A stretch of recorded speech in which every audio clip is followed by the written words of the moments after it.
Do you have a rare or valuable quarter? Well, today that's what we're looking at. We're going to start off here with a quarter from 1961. Now, of course, 1964 and prior, these quarters are 90% silver, so it's over a $5 quarter right now with silver prices, just in silver value. However, this one sold for $480 because of two reasons.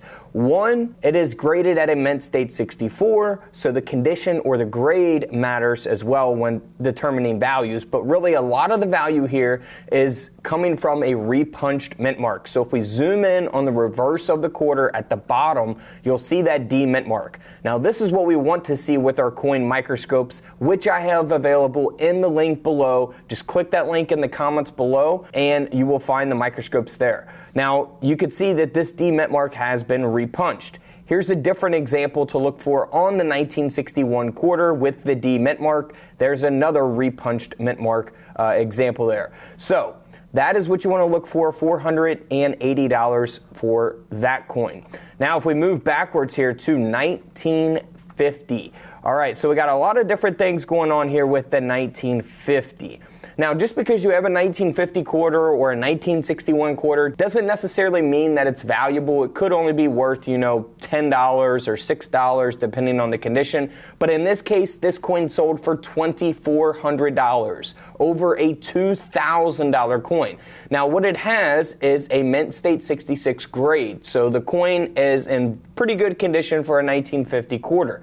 But it also has a over mint mark, an OMM, which is an over mint mark. So if we zoom in on the reverse at the bottom of this coin, you will actually see a D mint mark over an S mint mark. So here's what that looks like up close with your coin microscope. Again, you can get one at the link below this video in the comment section. So that is the D mint mark over the S mint mark. So that's $2,400 for that particular coin in that grade.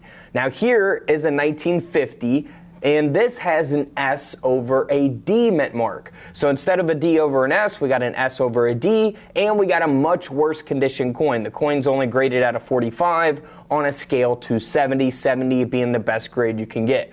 So this coin here sold for around $160. And again, if this coin was a very high graded coin like the other example that we looked at, it would have sold for a lot more than $160.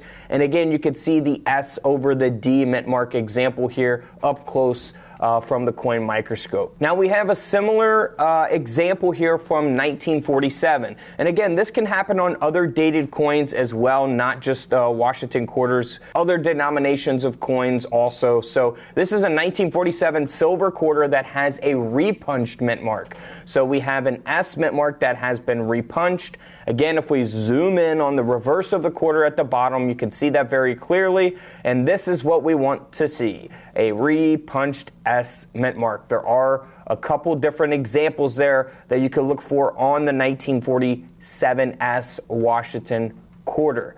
So always pay attention to your coins, especially if you inherit a coin collection or something like that. You want to inspect the mint marks, the lettering for double dies, and die clashes, die chips, everything that I talk about in my other coin videos.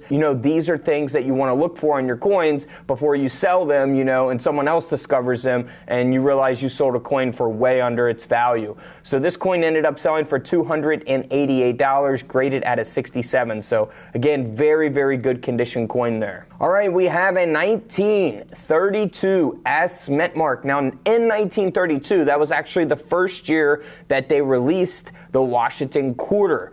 Prior to that, of course, it would have been the Standing Liberty quarter. Now, in 1932, we have a no mint mark coin, a D mint mark coin, and an S mint mark coin. If you find a 1932 with the S or the D mint mark, you're talking some money because they did not make a lot of those coins. For the no mint mark, 1932, they made over 5.4 million. For the 1932 D mint mark, they made 436,000. That's it. And then for the 1932 S, which is the coin that we're looking at, they only made 408,000 of these quarters. So they are very rare to have and find. That's why they are called key date coins. Now this coin also does have a mint error, which gives it some extra value. So the coin has a little obverse lamination there, of course, on the obverse of the quarter.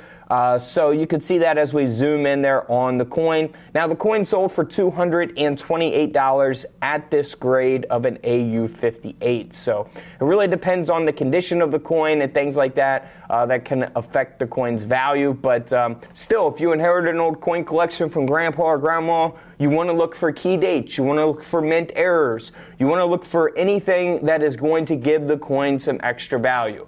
So don't forget to check out the link in the comments below if you guys want a coin microscope or some coin collecting supplies. And don't forget to subscribe in the middle. Feel free to check out the videos to the left of me. And until tomorrow, I'll see you guys in the comment section below. This is Couch Collectibles, and this is where I disappear.